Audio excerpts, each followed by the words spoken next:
Kenapa kamu tidur di sini? Ayah, ayah, ya, aku berdosa. Maafkan aku. Dunia mengenalnya sebagai pengusaha sukses dengan gedung-gedung pencakar langit di Australia. Namun, dunia tidak tahu bahwa di balik jas mahalnya ada rahasia yang menghancurkan jiwanya. Saat ia pulang membawa koper berisi kemewahan, ia justru menemukan ayahnya, pria yang paling ia cintai, sedang mendekap fotonya di balik tumpukan kardus pasar yang basah. Inilah kisah tentang sebuah pengkhianatan yang kejam, harta yang berubah menjadi debu, dan sebuah penyesalan yang terlambat di bawah rintik hujan. Selamat datang di Suara Kehidupan, tempat di mana setiap cerita adalah cermin bagi hati kita masing-masing. Hari ini, kami membawa sebuah kisah yang akan menyayat hati, sekaligus memberi pelajaran tentang arti ketulusan seorang ayah yang terlupakan. Sebelum kita menyelami kisah haru ini, silahkan tulis di kolom komentar dari mana Anda menyimak cerita ini. Jangan lupa untuk tekan tombol subscribe dan aktifkan lonceng notifikasinya agar Anda tidak melewatkan setiap tetesan inspirasi dari kanal ini. Mari kita mulai. Sebuah kisah berjudul Janji di Balik Kardus Kusam. Di bawah langit Sydney yang menyala oleh lampu-lampu kota, Raka berdiri di balkon apartemennya di lantai 30. Angin malam yang dingin menusuk hingga ke tulang. Namun tak ada yang lebih dingin daripada rasa sepi yang menghuni rongga dadanya. Di tangannya sebuah gelas berisi air putih terasa berat. Seberat rindu yang tak kunjung menemukan pelabuhan. Di hadapannya, kemewahan terbentang luas. Gedung-gedung pencakar langit yang angkuh dan pelabuhan yang berkilau. Namun matanya justru mencari sebuah titik di cakrawala. Tempat di mana matahari terbenam, tempat di mana sebuah desa kecil berada di balik ribuan mil samudra. Raka kini adalah sosok yang disegani. Jas yang ia kenakan adalah kain terbaik. Sepatu yang ia pakai mengkilap layaknya cermin kesuksesan. Namun, setiap kali ia menatap cermin, ia tidak melihat seorang pengusaha konstruksi yang hebat. Ia melihat seorang pemuda yang berutang nyawa pada seorang lelaki tua di seberang lautan. Pikirannya melayang kembali pada 5 tahun lalu, pada hari di mana debu jalanan desa terasa begitu akrab. Ia teringat pada Pak Surya, ayahnya. Lelaki yang garis-garis wajahnya adalah peta penderitaan yang ia sembunyikan dengan senyuman. Ia ingat betul suara kayu puntu rumah mereka yang berderit untuk terakhir kalinya. Rumah kayu yang menjadi saksi bisu tumbuh kembangnya, rumah yang menyimpan aroma masakan sederhana dan doa-doa di setiap sudutnya harus direlakan. Pak Surya menjual rumah itu, satu-satunya harta yang tersisa, hanya agar Raka bisa memiliki tiket pesawat dan biaya untuk mengejar mimpi di tanah asing. Pergilah nak, jangan menoleh ke belakang. Di sini hanya ada tanah kering, di sana ada masa depan, bisik ayahnya kala itu, sambil menggenggam tangan Raka dengan jemari yang kasar karena puluhan tahun bekerja sebagai kuli panggul. Raka masih bisa merasakan hangatnya pelukan ayahnya di terminal bus malam itu. Pelukan yang terasa seperti sebuah perlindungan terakhir sebelum ia dilepas ke dunia yang kejam. Ayahnya tidak menangis, atau setidaknya ia tidak membiarkan satu tetes air pun jatuh di hadapan putranya. Pak Surya berdiri tegak, meski punggungnya mulai membungkuk dimakan usia, melepaskan putra tunggalnya dengan doa yang terbang lebih tinggi dari pesawat yang membawa Raka ke Australia. Kini, di tengah gemerlap Sydney, Raka merasa hampa. Uang yang ia kumpulkan, apartemen yang ia beli, dan mobil yang ia kendarai terasa seperti hiasan tak bermakna. Setiap bulan, ia dengan setia menitipkan 10 juta rupiah kepada Pak Rano, tetangga sekaligus orang kepercayaan di desa, agar ayahnya bisa hidup layak. Ia ingin ayahnya membeli kembali rumah yang dulu dijual, atau setidaknya tinggal di tempat yang nyaman, dengan pelayan yang mengurus segala kebutuhannya. Tunggu aku ayah, sebentar lagi, istana yang sesungguhnya akan kubangun untukmu, gumam Raka pada angin malam. Ia tidak tahu bahwa di kejauhan sana, doa ayahnya masih mengalir, namun bukan dari sebuah rumah yang nyaman. Di kejauhan sana, Takdir sedang menenun benang yang sangat berbeda dari apa yang Raka bayangkan dalam tidurnya yang mewah. Takdir memang sedang menenun benang yang sangat berbeda, sebuah rajutan nasib yang pilu di bawah langit desa yang kini terasa asing bagi siapapun yang telah lama pergi. Sementara Raka terlelap dalam pelukan selimut sutra di Sydney, seorang lelaki tua bersandar pada dinding semen yang dingin di sebuah lorong sempit di balik pasar desa. Pak Surya, lelaki yang dahulu merelakan atap rumahnya demi sayap terbang anaknya, kini hanya memiliki langit sebagai peneduh dan tumpukan kardus bekas sebagai alas tidur yang setia. Rambutnya telah memutih seluruhnya, menyerupai warna awan yang membawa hujan. Jemari yang dahulu kuat menggenggam tangan Raka, kini gemetar saat memegang sepotong roti kering pemberian pedagang pasar yang merasa iba. Tidak ada istana yang dibeli kembali, tidak ada pelayanan mewah yang dinikmati. Sejak rumah satu-satunya dijual dan rumah tumpangan milik kerabatnya berpindah tangan, Pak Surya memilih untuk melenyap dalam sunyi. Ia tidak ingin menjadi beban bagi siapapun, terutama bagi putra tunggalnya yang ia damba sedang berjuang di negeri orang. Tuhan, jaga anakku, biarkan lelah ini menjadi milikku saja, namun biarkan keberhasilan menjadi mahkotanya, bisiknya setiap malam. Sebuah ritual doa yang tidak pernah putus, meski napasnya kian sesak oleh aroma sampah dan debu pasar yang menyengat.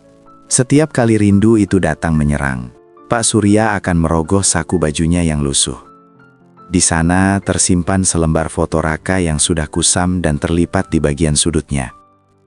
Foto itu adalah hartanya yang paling berharga, lebih bernilai dari bongkahan emas manapun di dunia. Ia memandangi wajah anaknya yang tersenyum di foto itu. Seolah-olah tatapan mata di atas kertas tersebut mampu menghangatkan tubuhnya yang menggigil setiap kali embun pagi turun menyapa bumi. Ia tidak pernah tahu bahwa setiap bulan ada jutaan rupiah yang dikirimkan untuknya. Ia tidak pernah tahu bahwa namanya disebut-sebut sebagai ayah dari seorang jutawan sukses. Baginya, Raka tetaplah anak kecil yang dahulu sering ia panggul di bahunya saat menuju sawah. Pak Surya tidak pernah mengeluh, bahkan saat perutnya melilit karena hanya terisi air sumur. Ia merasa bahwa rasa sakit yang ia tanggung adalah harga kecil yang pantas ia bayar demi melihat Raka tegak berdiri di puncak dunia. Namun di sudut lain desa itu, sebuah ketidakadilan sedang tumbuh subur. Pak Rano, lelaki yang dipercayai Raka untuk menyalurkan napas kehidupannya kepada sang ayah, justru sedang menikmati hidangan lezat di atas meja makan kayu jati yang mengkilap. Pak Rano membangun pagar tembok yang tinggi, seolah ingin menutupi kebusukan hati yang ia sembunyikan dari seluruh dunia. Ia membiarkan Pak Surya menjadi bayangan di lorong pasar, sementara ia sendiri berselimutkan harta yang dicuri dari air mata seorang anak dan peluh seorang ayah. Di lorong itu, Pak Surya menutup matanya perlahan. Suara jangkrik terdengar seperti simfoni yang menyedihkan. Ia terbatuk kecil, namun tangannya tetap mendekap foto Raka erat di dadanya. Ia merasa cukup. Ia merasa bahagia hanya dengan membayangkan bahwa di suatu tempat yang jauh, anaknya tidak perlu merasakan dinginnya lantai semen yang ia rasakan malam ini. Ia adalah seorang ayah, dan baginya, mencintai berarti rela ditiadakan. Menghilang dalam bayang-bayang, agar sang anak bisa terus bersinar di bawah cahaya. Namun, meski Pak Surya mencoba untuk tenggelam dalam kesunyian lorong pasar, gema rindu di dalam dadanya justru semakin kencang mengetuk pintu langit. Ada sebuah rasa hampa yang tidak bisa ia jelaskan. Sebuah firasat yang halus seperti benang sutra, namun kuat menarik jiwanya untuk sekali lagi melihat wajah sang putra, sebelum raga ini benar-benar menyerah pada waktu. Malam itu, gerimis turun membasahi bumi desa, membawa aroma tanah basah yang mengingatkan Pak Surya pada masa-masa saat ia dan Raka masih mencangkul ladang bersama. Ia meringkuk di balik kardus yang mulai lembab, mencoba melindungi foto kusam anaknya agar tidak terkena tetesan air yang bocor dari atap seng di atasnya. Di tengah kedinginan yang menusuk, ia teringat janji Raka 5 tahun lalu, sebuah janji tentang kepulangan, tentang rumah yang akan kembali mereka miliki, dan tentang masa tua yang tak lagi diselimuti peluh. Nak, Ayah tidak butuh istana. Ayah hanya ingin memastikan bahwa senyummu masih sama seperti dulu. Bisiknya lirih. Suaranya nyaris hilang ditelan suara rintik hujan.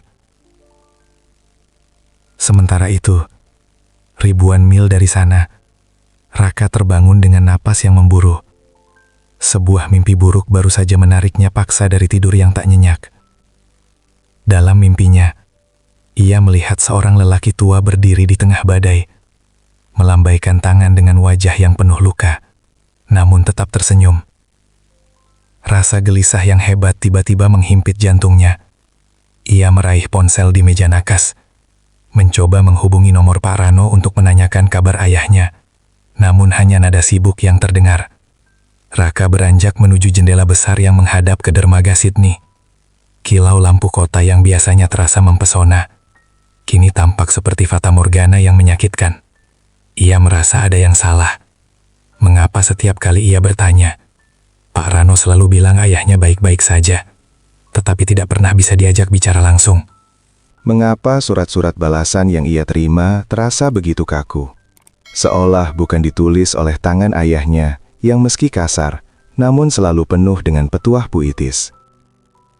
Kehampaan itu kini berubah menjadi kecurigaan yang membara. Raka menyadari bahwa kesuksesannya di tanah asing tidak akan pernah terasa utuh jika ia tidak tahu dengan pasti di mana pundak tempatnya bersandar dulu berada. Ia menatap paspor biru yang tergeletak di meja kerja, lalu beralih menatap koper besar yang selama ini hanya tersimpan di gudang. Cukup. Aku tidak bisa lagi hanya menunggu kabar dari orang lain. Tegas Raka pada dirinya sendiri. Keputusan itu lahir di antara sunyinya malam. Ia akan pulang. Bukan sebagai pengusaha yang ingin pamer kekayaan, melainkan sebagai seorang anak yang rindu akan pelukan tulus. Ia ingin memberikan kejutan, ingin melihat raut wajah bahagia ayahnya saat melihat ia datang dengan membawa segala hasil jerih payahnya. Raka mulai mengemasi pakaiannya, memasukkan sebuah sweater hangat berwarna coklat tua, warna kesukaan ayahnya, ke dalam koper. Ia tidak sadar bahwa di ujung jalan setapak di desanya, ayahnya sedang menatap bulan yang sama, berdoa agar Tuhan meminjamkan sedikit lagi waktu. Pak Surya masih mendekap foto Raka, tidak tahu bahwa doa rindunya telah menembus batas samudra dan menggerakkan hati sang anak untuk segera kembali. Namun, sebuah takdir yang lebih dramatis sedang menunggu mereka di tikungan jalan, sebuah kebenaran yang akan merobek hati Raka saat ia menginjakan kaki di tanah kelahirannya nanti, seiring dengan mendaratnya pesawat yang ia tumpangi di tanah air. Dengan koper biru yang terasa ringan karena harapan, Raka melangkah keluar dari bandara, menghirup udara yang terasa akrab, namun membawa aroma kegelisahan yang tak mampu ia jelaskan. Di dalam benaknya, ia sudah menyusun skenario indah. Sebuah pelukan hangat di depan rumah baru yang mewah, tawa ayah yang pecah saat melihat keberhasilannya, dan syukur yang meluap di meja makan yang penuh hidangan. Raka memutuskan untuk menyewa sebuah mobil menuju desanya tanpa memberitahu siapapun. Ia ingin kejutan ini menjadi murni, sebuah persembahan kasih tanpa gangguan. Sepanjang perjalanan, ia menatap keluar jendela, melihat sawah-sawah yang mulai berganti menjadi bangunan dan jalanan yang dulu berbatu kini telah beraspal rapi. Hatinya bergetar hebat saat papan nama desanya mulai terlihat di kejauhan. "Ayah, aku datang," bisiknya dengan mata yang mulai berkaca-kaca. Setibanya di lokasi di mana rumah lamanya dulu berdiri, mobil itu berhenti. Raka turun dengan senyum yang mengembang, namun senyum itu perlahan memudar. Yang ada hanyalah tanah kosong yang ditumbuhi semak belukar liar dan beberapa tumpukan puing bangunan yang mulai menghitam dimakan lumut. Jantung Raka berdegup kencang, seolah-olah detaknya ingin melompat keluar dari dada. Ia memandang sekeliling, mencoba memastikan apakah ia salah alamat. Namun, pohon mangga tua di sudut lahan itu tidak berbohong. Itu adalah pohon yang ia tanam bersama ayahnya belasan tahun lalu. Lantas, di mana rumah yang seharusnya dibangun oleh Pak Rano dengan uang kirimannya? Di mana Pak Surya, ayahnya yang seharusnya sedang menikmati masa tua dengan tenang? Dengan langkah gemetar, Raka berjalan menuju rumah besar di seberang jalan. Sebuah bangunan megah dengan pagar besi tinggi dan pilar-pilar kokoh yang tampak angkuh. Itu adalah rumah Pak Rano. Raka mengetuk pagar itu berkali-kali. Panggilannya terdengar parau dan penuh kecemasan. Saat pintu terbuka, Pak Rano muncul dengan kemeja sutra dan wajah yang mendadak pucat pasi. Seolah-olah ia baru saja melihat hantu di siang bolong. "Loh, Raka? Kamu sudah pulang?" Suara Pak Rano bergetar. Matanya tidak berani menatap langsung ke arah Raka. "Di mana ayahku, Pak Rano? Di mana rumah yang aku minta Bapak bangun?" Tanya Raka tanpa basa-basi. Suaranya rendah, namun mengandung tekanan emosional yang luar biasa kuat. Pak Rano berdeham, mencoba mencari celah untuk berbohong. Ia menunjuk ke arah jalan setapak yang menuju pasar, menjauh dari lahan kosong itu. "Ayahmu, dia bilang dia bosan di rumah besar kah? Dia ingin hidup sederhana di rumah kerabatnya yang lain. Tenang saja, dia sehat-sehat saja." Raka menatap mata Pak Rano, dan ia hanya menemukan kegelapan di sana. Kebohongan itu terasa begitu amis di indera penciumannya. Tanpa sepatah kata pun lagi, Raka berbalik. Ia tidak lagi mempercayai kata-kata yang keluar dari mulut lelaki itu. Ia mulai menyadari bahwa selama ini ia telah menitipkan cinta dan hartanya pada tangan yang salah. Ia melangkah menuju pasar, mengikuti firasat yang semakin menyakitkan. Tidak tahu bahwa di balik lorong yang pengap, ayahnya sedang memandangi langit sambil menahan lapar yang amat sangat.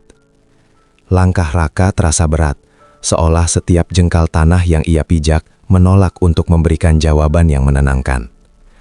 Aroma pasar yang campur aduk antara sayuran layu dan genangan air hujan menyambutnya, namun Raka tidak peduli. Ia terus menyusuri gang-gang sempit, bertanya pada setiap wajah yang ia temui, mencari jejak seorang lelaki tua bernama Pak Surya. Setiap orang yang ia tanya hanya menggeleng pelan atau menatapnya dengan tatapan kasihan yang tak ia mengerti. Hingga akhirnya ia bertemu dengan seorang pedagang tua yang sedang merapikan dagangan sapu lidinya. Saat Raka menyebut nama ayahnya, tangan pedagang itu berhenti bergerak. Ia menatap Raka dari ujung kepala hingga ujung kaki, memperhatikan jas mahal yang kini mulai terkena noda debu pasar. "Jika kau mencari lelaki yang selalu mendekap foto seorang pemuda di saku bajunya, pergilah ke lorong belakang, di antara tumpukan kardus." Suara pedagang itu serak, membawa kabar yang lebih dingin dari es. Jantung Raka terasa berhenti berdetak sesaat. Lorong belakang, kardus. Pikiran-pikiran liar mulai menghujam kepalanya. Ia berlari kecil, mengabaikan genangan air yang mengotori sepatu mahalnya. Setiap langkahnya adalah detakan ketakutan. Lorong yang ditujuk itu gelap dan lembab. Sebuah tempat di mana matahari seolah enggan untuk bertamu. Bau sampah yang menyengat menusuk hidungnya. Namun ia terus maju, menembus kabut kecemasan yang semakin tebal. Di kejauhan ia melihat sebuah sosok. Seorang lelaki tua sedang duduk bersandar pada dinding yang berlumut, tertutup oleh potongan-potongan kardus yang disusun sedemikian rupa agar tidak jatuh. Tubuhnya begitu kurus. Tulang-tulangnya seolah ingin menembus kulitnya yang kering dan menghitam. Pakaiannya sudah tak berbentuk lagi, penuh dengan tambalan dan noda yang tak terbaca. Lelaki itu sedang memegang sesuatu, selembar kertas kecil yang kusam. Raka berhenti beberapa meter di depannya. Lututnya terasa lemas, seolah seluruh kekuatannya baru saja ditarik paksa oleh bumi. Ia ingin memanggil ayah, namun tenggorokannya seolah terkunci oleh gumpalan kesedihan yang tak terbendung. Suara bising pasar di sekelilingnya mendadak senyap, menyisakan suara napas berat dan batuk kecil dari lelaki tua di hadapannya. Mata lelaki tua itu perlahan terbuka, menatap ke arah bayangan Raka yang menutupi cahaya lemah di lorong itu. Ia menyipitkan mata, mencoba mengenali sosok berdasi yang berdiri di hadapannya.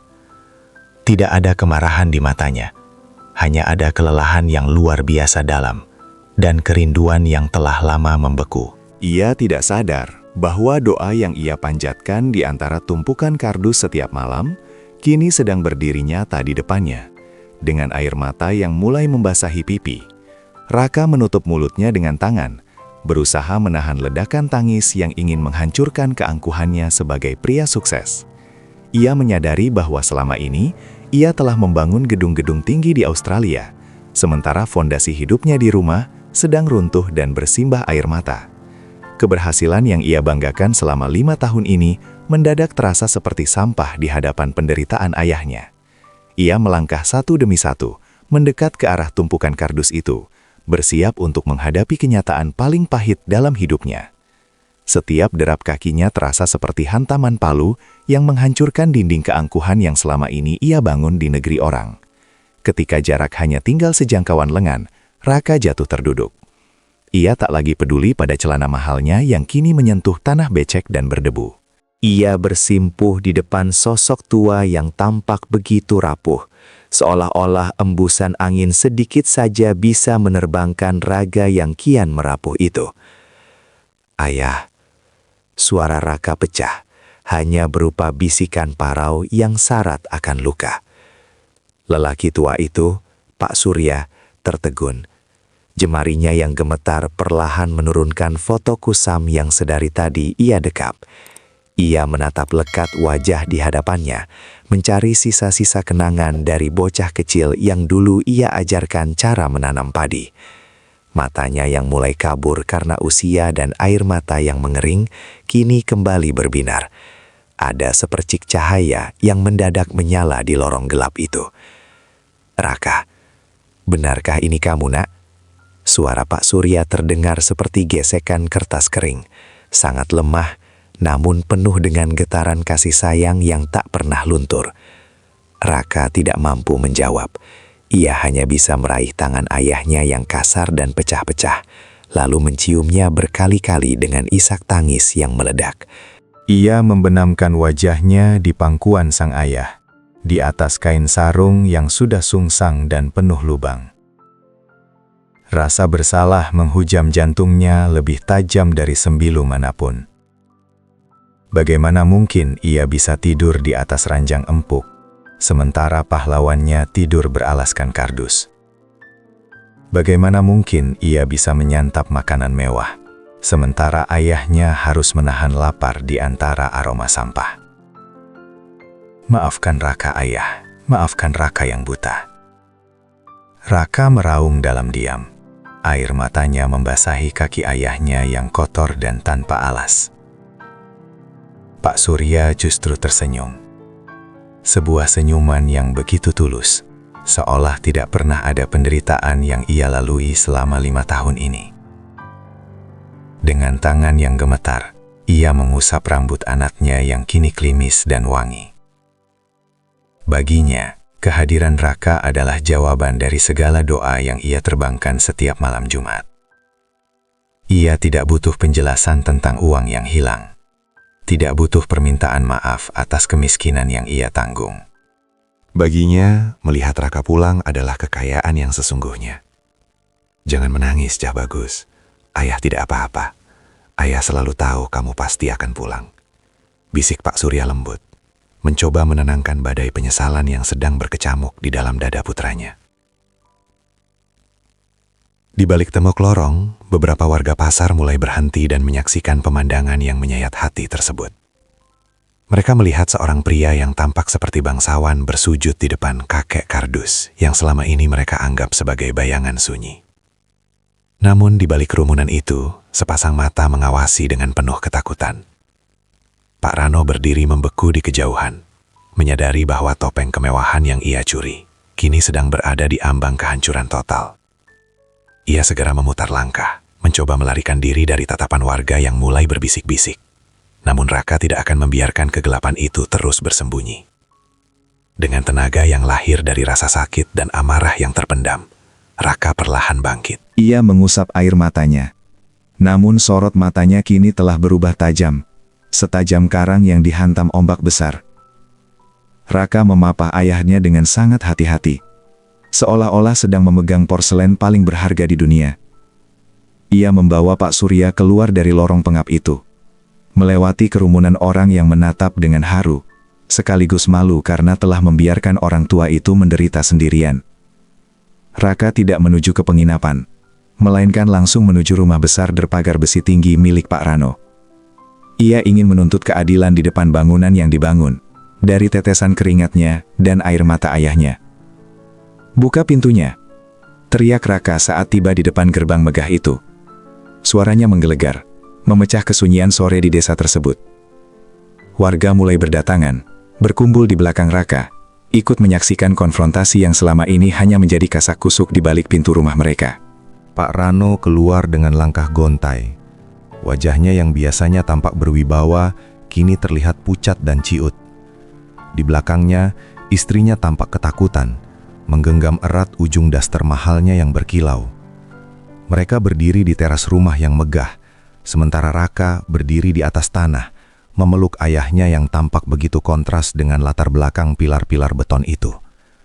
"Di mana hati nuranimu, Pak Rano? Lihat lelaki ini, lihat ayahku." Raka menunjuk ke arah Pak Surya yang hanya bisa menunduk, tidak tega melihat tetangganya di pojokan.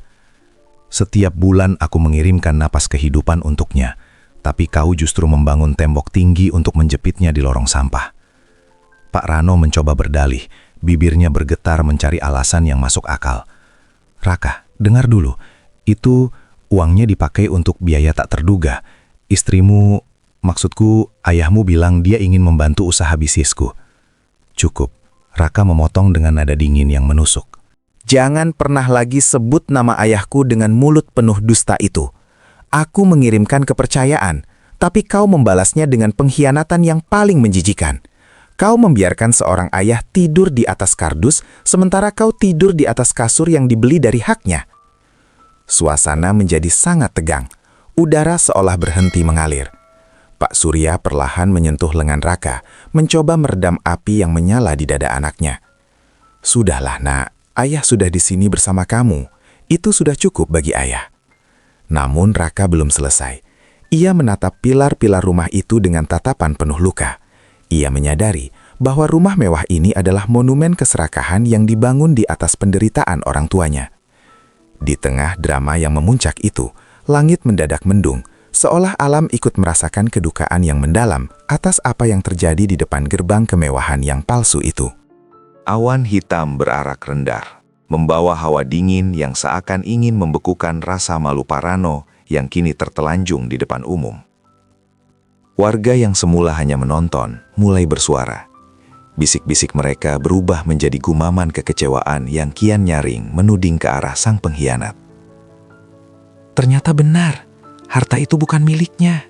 Celetuk seorang ibu dengan suara bergetar. Kasihan Pak Surya, selama ini kita mengira anaknya lupa kacang pada kulitnya. Ternyata malaikatnya sedang dizalimi oleh iblis berbaju sutra. Raka menggenggam jemari ayahnya lebih erat, mencoba menyalurkan kehangatan dari tubuhnya ke raga Pak Surya yang kedinginan. Tatapannya tak lepas dari Pak Rano yang kini tertunduk lesu di balik pagar besinya yang kokoh, namun terasa rapuh. Raka tidak membutuhkan caci maki untuk menghancurkan lelaki itu. Kenyataan bahwa Pak Surya berdiri di sana, dengan pakaian compang-camping di depan rumah megah hasil curian, sudah menjadi pedang keadilan yang paling tajam. "Tuhan tidak pernah tidur, Pak Rano," ucap Raka dengan nada rendah namun penuh penekanan. "Setiap butir nasi yang kau makan, setiap lembar kain yang menutupi tubuhmu, semuanya adalah hak seorang ayah yang kau biarkan kelaparan. Aku tidak akan membalasmu dengan kekerasan, karena itu hanya akan mengotori tangan yang seharusnya kugunakan untuk memeluk ayahku." Pak Rano terjatuh di teras rumahnya. Kakinya seolah tak sanggup lagi menopang beban dosa yang mendadak terasa begitu berat. Istrinya hanya bisa menangis sesenggukan, menutup wajahnya dengan telapak tangan karena tak sanggup menatap mata Pak Surya yang begitu teduh.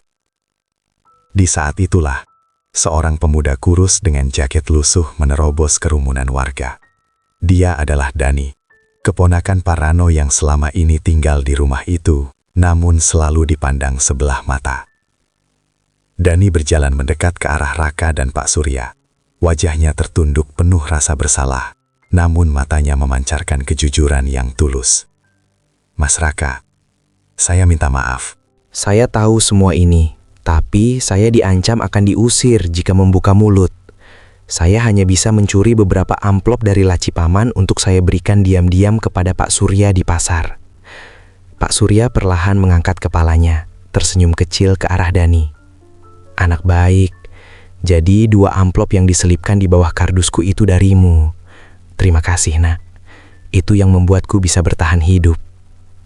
Mendengar pengakuan itu, hati Raka seakan tersayat sembilu. Di tengah kegelapan pengkhianatan, ternyata masih ada setitik cahaya kemanusiaan yang berusaha menjaga ayahnya. Raka menatap Dani dengan pandangan haru, menyadari bahwa di dunia yang penuh kepalsuan ini, kejujuran masih memiliki tempat untuk bernafas. Namun, amarahnya kepada Pak Rano belum sepenuhnya padam. Ia menyadari bahwa keadilan harus ditegakkan agar tidak ada lagi air mata ayah yang jatuh di tanah yang salah. Raka menarik nafas panjang, mencoba menenangkan debar jantungnya yang bergemuruh. Ia memandangi wajah Pak Rano yang masih bersimpuh di teras, lalu beralih menatap rumah megah itu untuk terakhir kalinya. Baginya, rumah itu bukan lagi sebuah bangunan, melainkan sebuah nisan bagi hati nurani yang telah mati. Aku tidak akan meminta rumah ini, Pak Rano, karena setiap sudutnya hanya akan mengingatkanku pada penderitaan ayahku, ujar Raka dengan suara yang tenang namun berwibawa. Tetapi pastikan setiap sen yang kau ambil secara tidak sah kembali kepada mereka yang berhak. Aku akan membawa ayahku pergi dari pandanganmu yang menyesakkan ini. Raka kemudian berbalik, memapah Pak Surya menuju mobil sewaan yang terparkir tak jauh dari sana. Ia mengabaikan teriakan penyesalan Pak Rano yang memanggil namanya. Fokusnya kini hanya satu, memulihkan raga dan jiwa lelaki tua yang telah memberikan segalanya untuknya.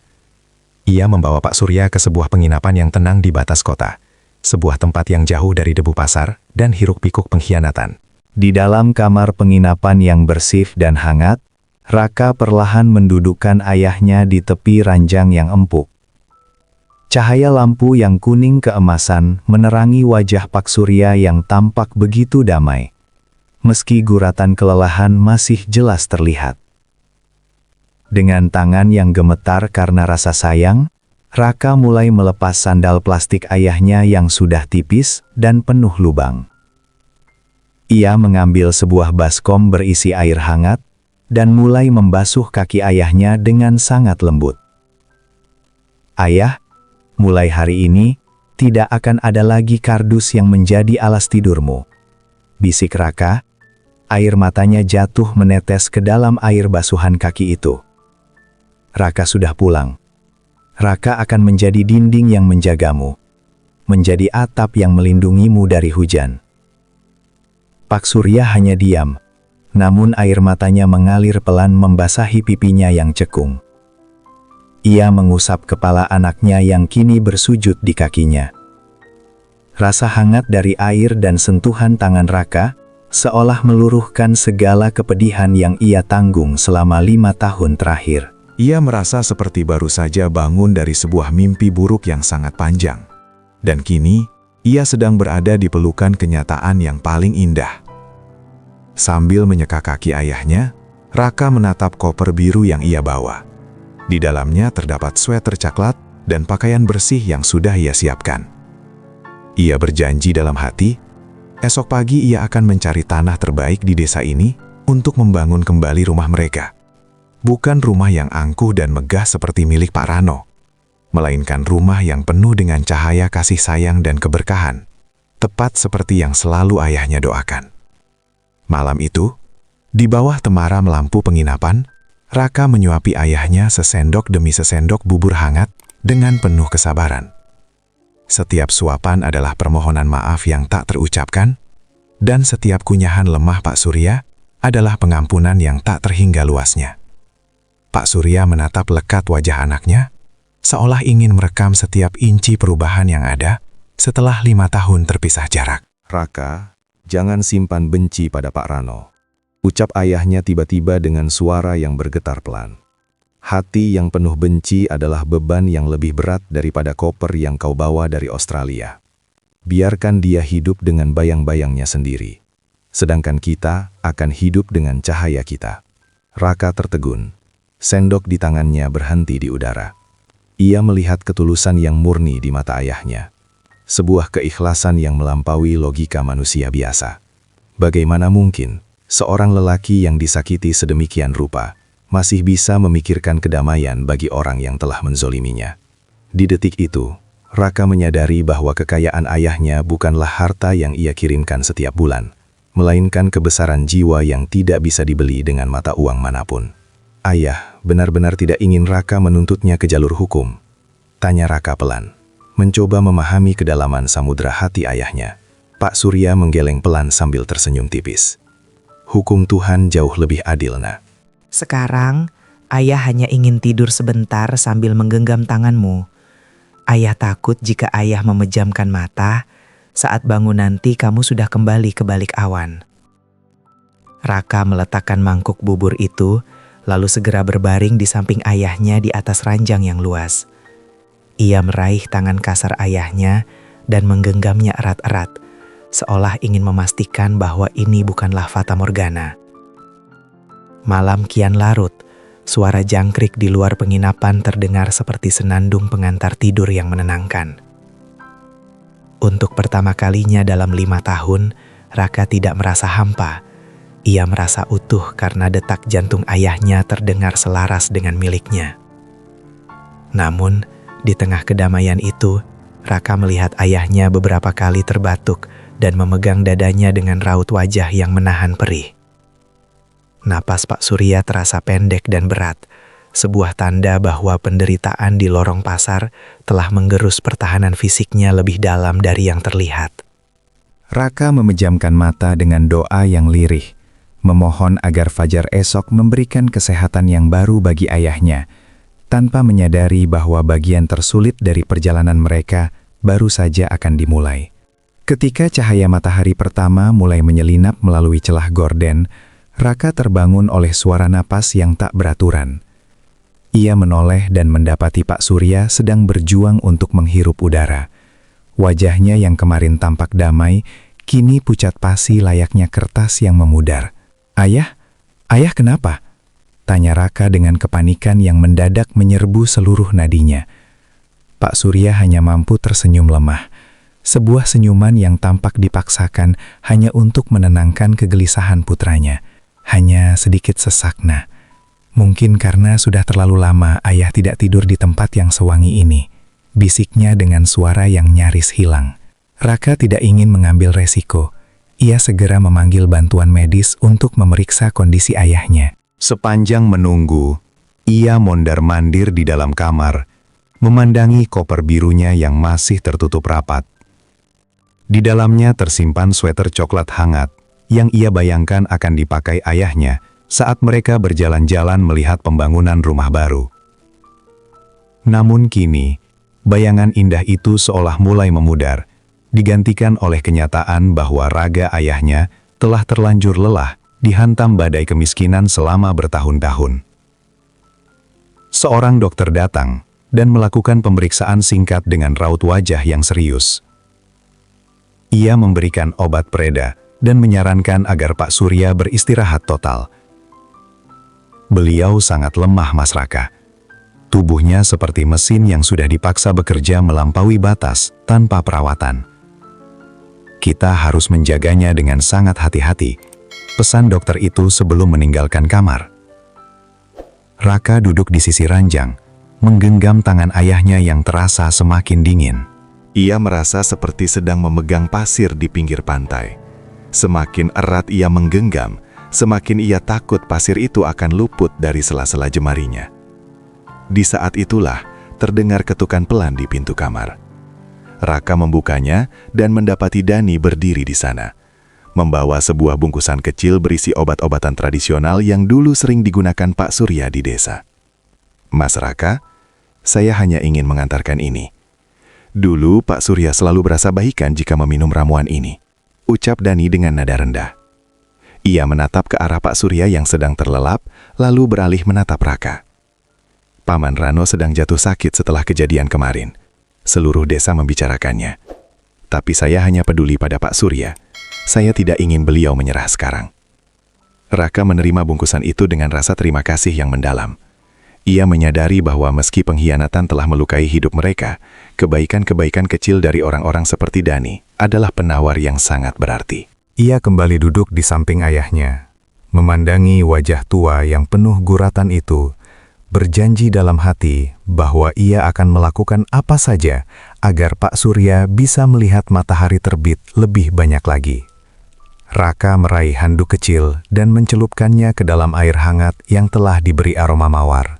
Dengan gerakan yang sangat teliti, ia mulai menyeka lengan ayahnya, membersihkan sisa-sisa debu pasar yang mungkin masih menempel di pori kulit yang merentak itu.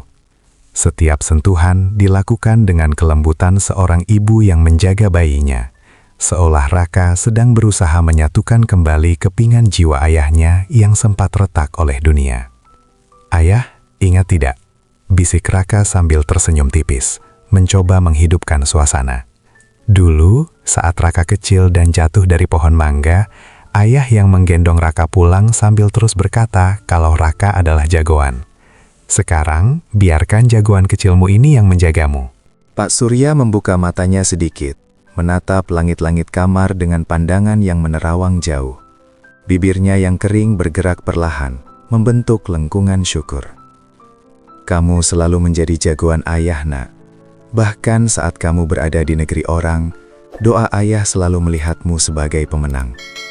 Ayah tidak pernah merasa sendiri di lorong itu, karena bayanganmu selalu menemani ayah di setiap tarikan napas." Raka terdiam, kerongkongannya terasa tersumbat oleh haru. Ia kemudian mengambil sweater coklat hangat dari koper birunya dan memakaikannya ke tubuh ayahnya yang kini kian ringkih. Warna coklat itu tampak begitu serasi dengan kulit Pak Surya, seolah memberikan sedikit rona kehidupan pada wajahnya yang pucat. Raka memeluk ayahnya dari samping, menyandarkan kepalanya di bahu sang ayah yang kini tak lagi sebidang dulu, namun tetap terasa seperti tempat paling aman di seluruh bumi. Momen-momen itu terasa begitu berharga, seolah waktu sedang melambat hanya untuk memberi mereka ruang bernafas. Raka membacakan beberapa cerita suksesnya di Australia, menceritakan tentang gedung-gedung yang ia bangun. Namun ia lebih banyak bercerita tentang betapa ia selalu merindukan masakan sederhana ayahnya. Pak Surya mendengarkan dengan seksama, sesekali mengangguk, meski matanya terlihat berat karena efek obat. Ada kedamaian yang meluap di dalam kamar itu, sebuah pelerayan yang menyembuhkan luka, meski hanya sesaat. Di luar, sore mulai merangkak naik, membawa warna jingga yang hangat masuk melalui jendela. Dani masih setia menunggu di depan pintu, sesekali membantu membawakan air atau makanan. Raka menyadari bahwa kebahagiaan sejati bukanlah tentang seberapa besar saldo di rekening banknya, melainkan tentang kesempatan untuk menyuapi ayahnya dan melihat lelaki itu tertidur tanpa rasa takut akan kedinginan lagi. Namun, di tengah ketenangan itu, Raka menyadari bahwa napas ayahnya masih terdengar seperti senar gitar yang ditarik terlalu kencang. Sangat indah, namun juga sangat rapuh, siap putus kapan saja. Meski rasa khawatir terus membayangi, Raka memaksa dirinya untuk tetap tegak. Ia tidak ingin ayahnya melihat ketakutan di matanya. Dengan langkah pelan, ia beranjak ke meja kecil di sudut kamar, membuka laptop, dan mulai menata kembali rencana yang sempat tertunda. Ia mulai menghubungi arsitek dan kontraktor lokal, memesan bahan-bahan bangunan terbaik untuk segera memulai pembangunan di lahan milik mereka, yang kini telah ia bersihkan dari semak belukar. "Rumah itu akan menghadap ke arah timur, ayah," ucap Raka pelan sambil menunjukkan sketsa bangunan di layar kepada Pak Surya yang sedang bersandar di bantal. Supaya setiap pagi, cahaya matahari bisa langsung menyapa jendela kamar ayah. Tidak akan ada lagi sudut gelap. Tidak akan ada lagi lembab yang menyiksa paru-parumu. Pak Surya menatap gambar itu dengan mata yang berbinar haru. Ia melihat sebuah teras luas dengan kursi kayu panjang. Persis seperti yang dulu pernah ia impikan saat masih memiliki rumah kayu yang lama. Namun, tangannya yang gemetar justru meraih tangan Raka. menjauhkannya dari perangkat teknologi itu. Ia menatap anaknya dalam-dalam. Sebuah tatapan yang seolah ingin menyampaikan pesan yang melampaui kata-kata tentang semen dan batu bata. Rumah yang paling indah sudah ayah dapatkan saat ini, nak. Bisik Pak Surya dengan suara yang kian lirih. Rumah itu adalah pelukanmu.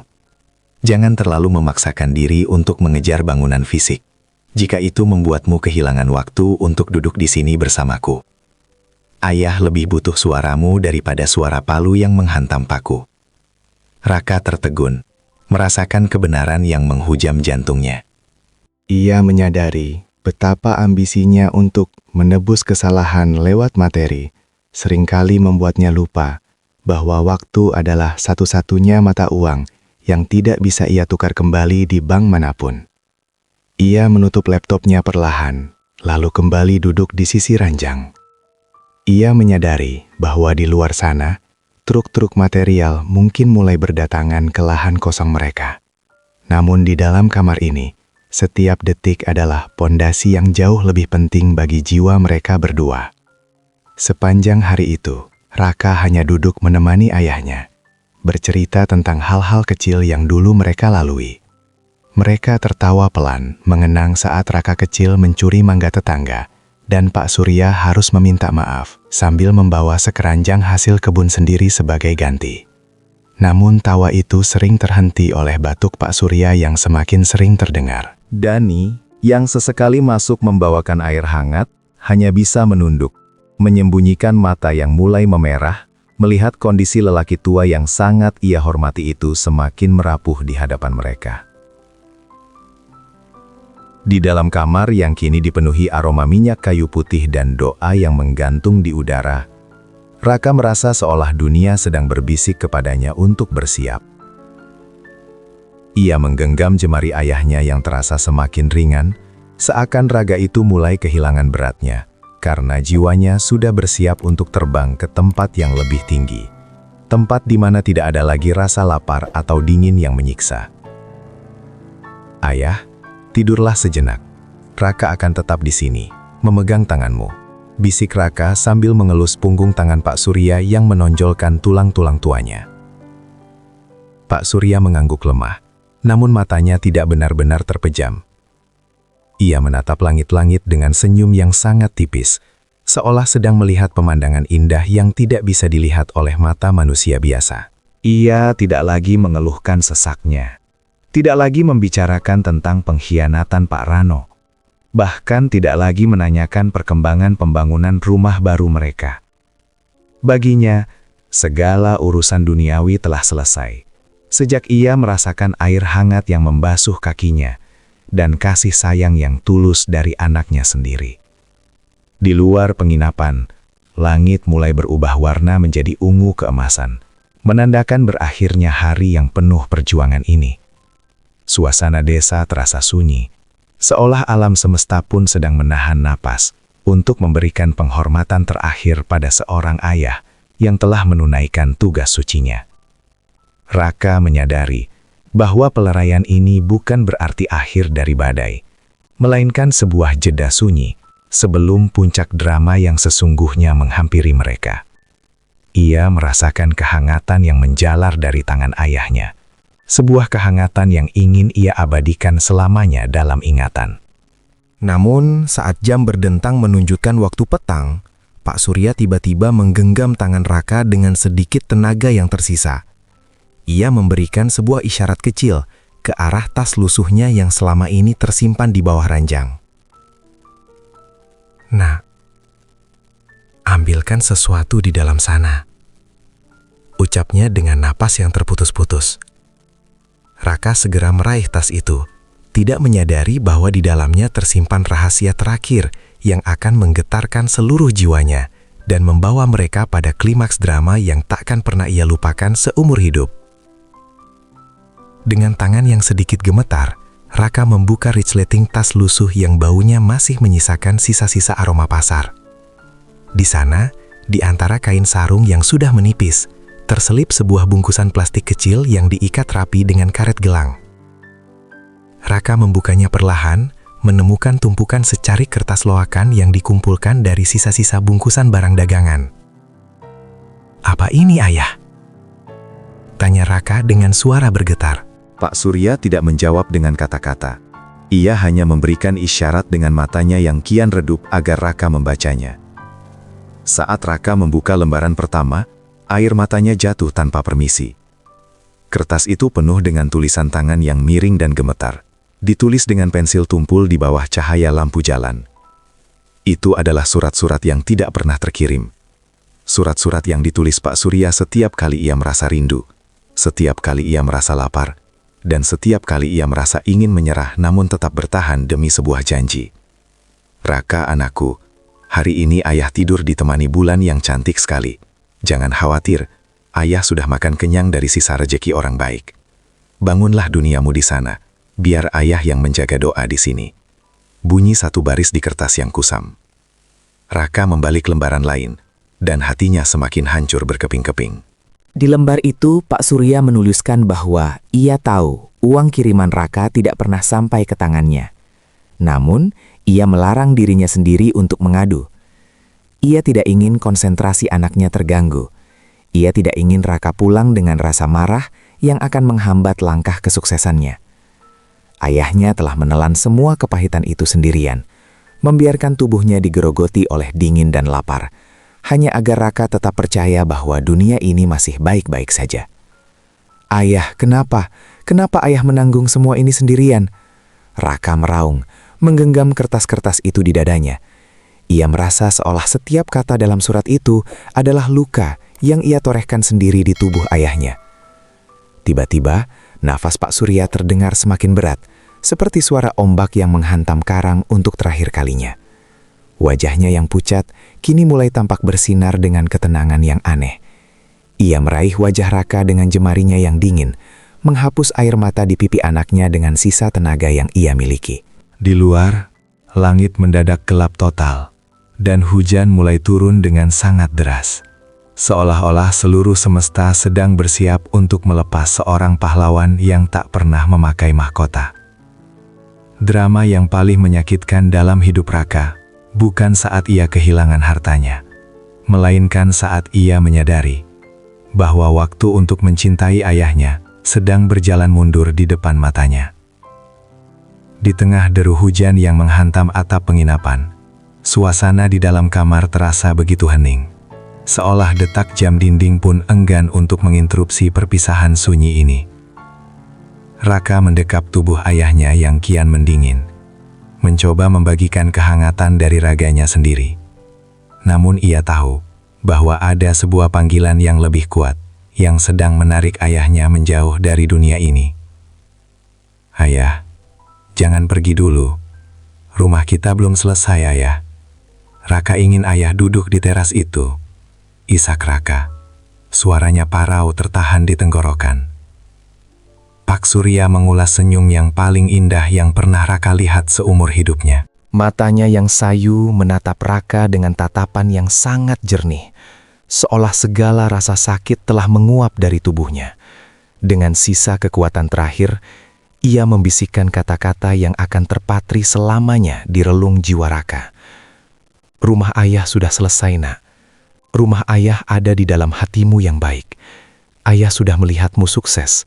Ayah sudah merasakan kasihmu. Itu lebih dari cukup untuk dibawa pulang kepada Tuhan."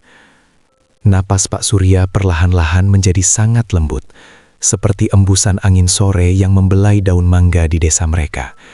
Tidak ada ketakutan di wajahnya, hanya ada kedamaian seorang pejuang yang telah menyelesaikan tugasnya dengan sempurna. Tangannya yang memegang jemari Raka perlahan melonggar, dan seiring dengan suara guntur yang menggelegar di kejauhan, Pak Surya menghembuskan napas terakhirnya dalam pelukan tulus sang putra. Raka membeku. Dunia seolah berhenti berputar. Ia tidak merasakan lagi detak jantung yang selama ini menjadi kompas hidupnya. Ia menenggelamkan wajahnya di dada ayahnya, menangis tanpa suara dalam getaran hebat yang mengguncang seluruh tubuhnya. Sweater coklat yang dikenakan Pak Surya kini basah oleh air mata Raka. Tidak ada kata-kata kotor, tidak ada umpatan untuk takdir. Yang ada hanyalah duka yang begitu dalam, selembut kabut namun seberat gunung. Dani yang berdiri di sudut pintu hanya bisa jatuh terduduk, menutup wajahnya dengan kedua tangan sambil bahunya terguncang hebat. Di luar hujan kian lebat, seakan bumi pun ikut menangisi kepergian seorang lelaki yang telah mengajarkan arti ikhlas yang sesungguhnya. Pak Surya telah pergi, meninggalkan warisan berupa tumpukan kertas loakan dan sebuah cinta yang tak terbatas. Membiarkan Raka berdiri sendirian di tengah kemewahan yang kini terasa hambar tanpa kehadiran sang pahlawan kardus. Pagi harinya, saat hujan telah reda meninggalkan aroma tanah yang basah, kabar kepergian Pak Surya menyebar ke seluruh pelosok desa, bagaikan hembusan angin yang membawa rasa dingin ke setiap rumah. Orang-orang yang dulu hanya melempar tatapan kasihan saat melihat sang kakek di lorong pasar, kini berdiri tertunduk di sepanjang jalan setapak, memegang payung hitam dengan wajah yang syarat akan rasa bersalah. Di depan rumah megah Pak Rano, suasana terasa mencekam. Kerumunan warga tidak lagi berteriak marah, melainkan menatap dengan keheningan yang lebih tajam dari caci maki. Pak Rano sendiri keluar dari pintu rumahnya dengan tubuh yang tampak layu. Wajahnya pucat pasi mendengar lonceng kematian telah berbunyi. Ia melihat keranda kayu yang digotong perlahan oleh Raka dan beberapa pemuda desa melewati depan gerbangnya yang tinggi. Ia ingin mendekat, ingin memohon ampun untuk terakhir kalinya, namun kakinya seolah terpaku di atas lantai marmer hasil curiannya yang kini terasa panas membakar. Dia pergi tanpa pernah membencimu, Paman. Bisik Dani yang lewat di samping Pak Rano. Matanya masih sembab. Dia membawa semua rahasia kekejamanmu ke dalam liang lahat, tanpa sepatah kata pun untuk membalas. Itulah kekalahanmu yang paling besar. Kata-kata Dani menghantam dada Pak Rano lebih keras dari palu manapun.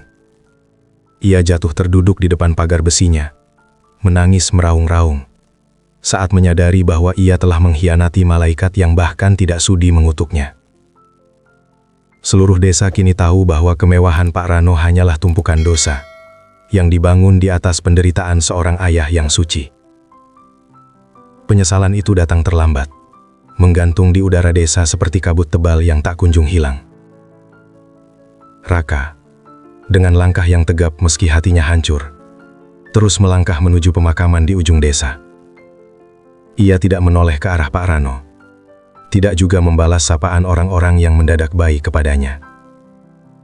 Baginya, dunia ini sedang mempertontonkan panggung sandiwara yang menyedihkan. Ia memeluk foto ayahnya yang kini telah ia bingkai dengan kayu jati terbaik. Satu-satunya benda yang ia bawa dari Australia yang terasa benar-benar berharga di saat seperti ini. Saat liang lahat mulai ditutup dengan tanah merah, Raka merasakan sebuah kedamaian yang aneh menyelimuti hatinya. Ia tidak lagi merasakan amarah yang membara. Yang tersisa hanyalah tekad yang bulat untuk mengubah air matanya menjadi sesuatu yang ababi. Ia menatap tanah yang masih basah itu, berjanji dalam diam bahwa penderitaan ayahnya tidak akan berhenti di sini.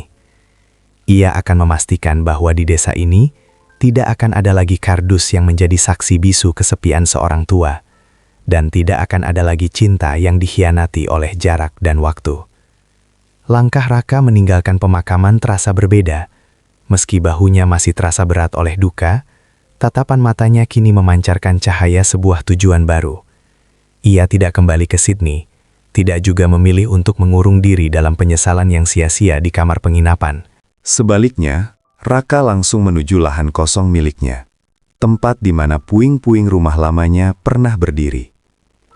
Di sana, ia tidak lagi melihat semak belukar yang liar, melainkan sebuah kanvas kosong yang siap ia lukis dengan amal jariah bagi ayahnya.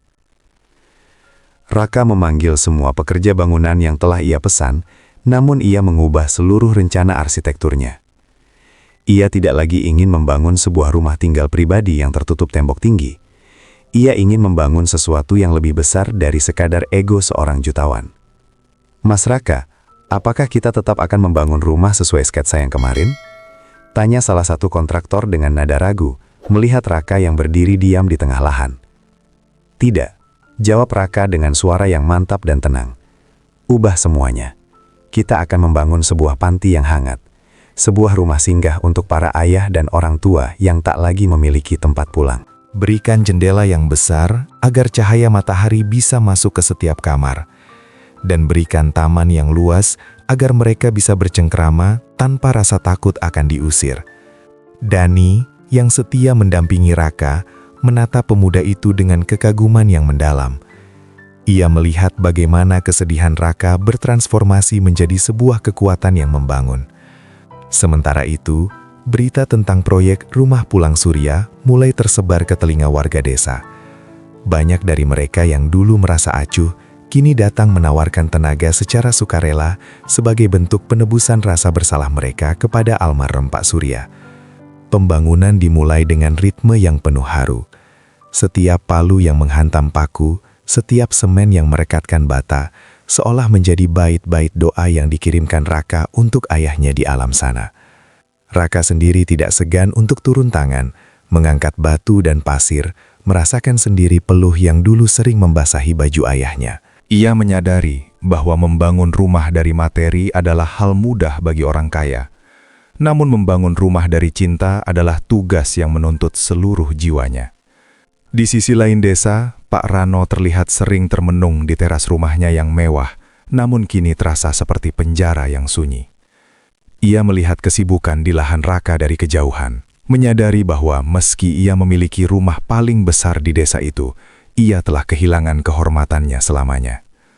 Raka telah memenangkan pertempuran ini bukan dengan tuntutan hukum, melainkan dengan menunjukkan betapa agungnya sebuah hati yang mampu mengubah luka menjadi tempat berteduh bagi orang lain.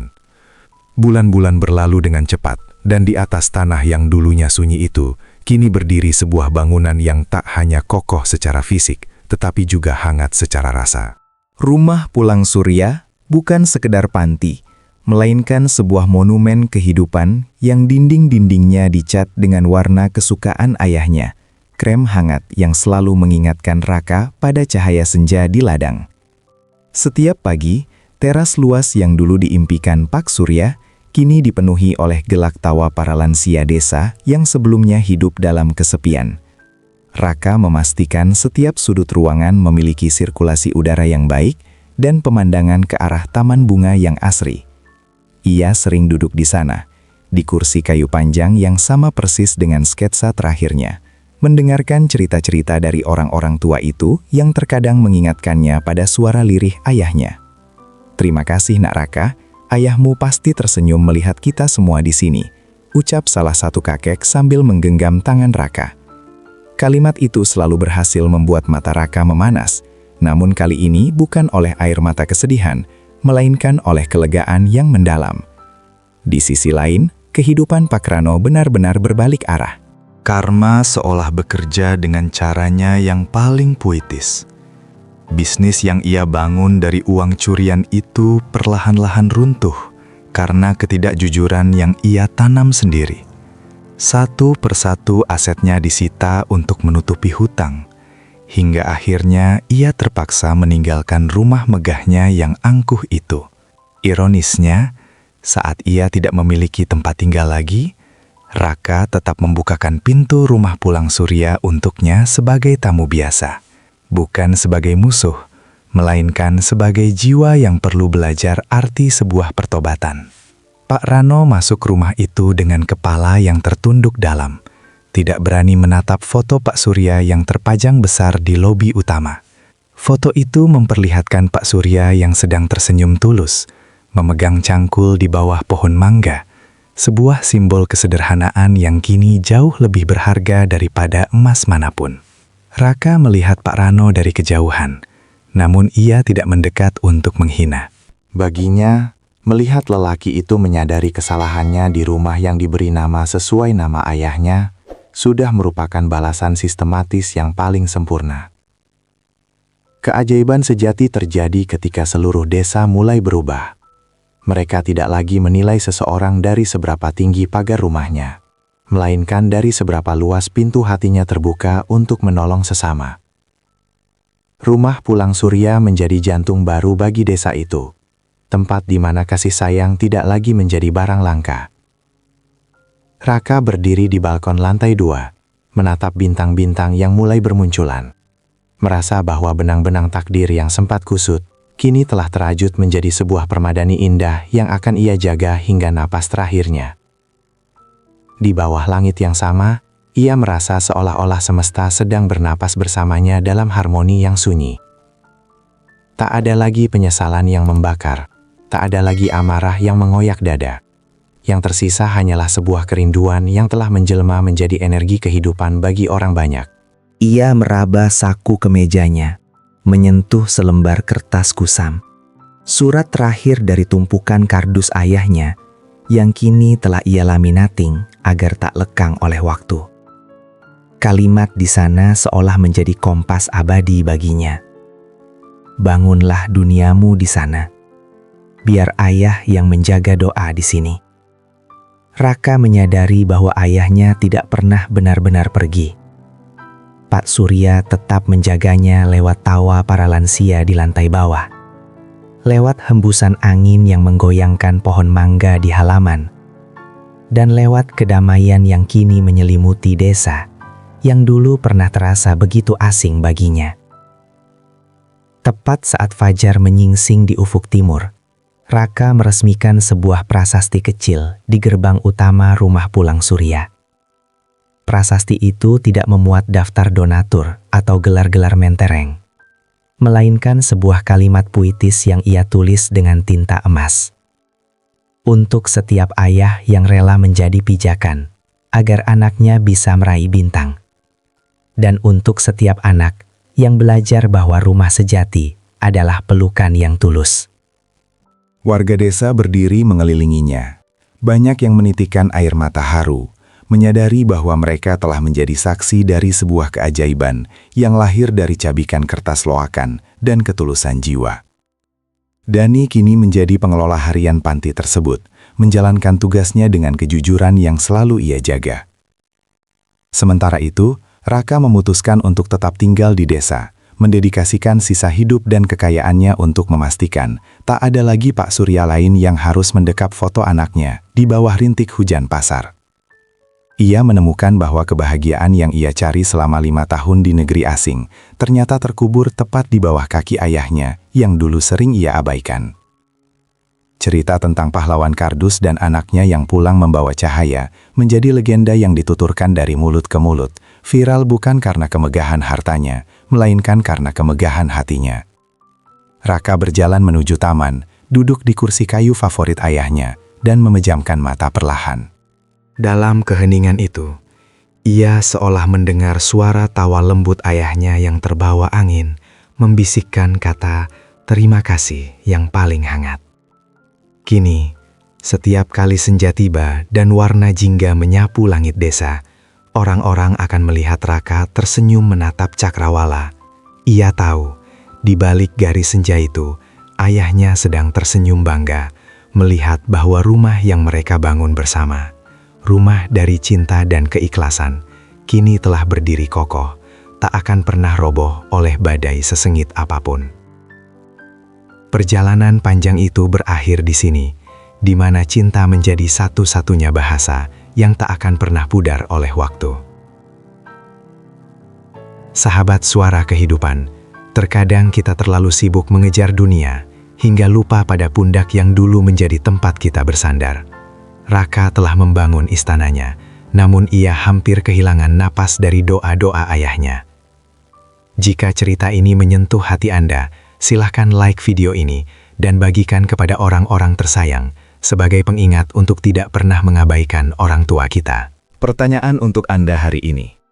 Kapan terakhir kali Anda memeluk atau sekadar menanyakan kabar orang tua Anda? Bagikan perasaan Anda di kolom komentar. Terima kasih telah menyimak hingga akhir. Sampai jumpa di kisah berikutnya, tetaplah menebar kasih sayang. Karena setiap kehidupan punya suara yang layak didengar. Saya Cak Paidi, pamit undur diri.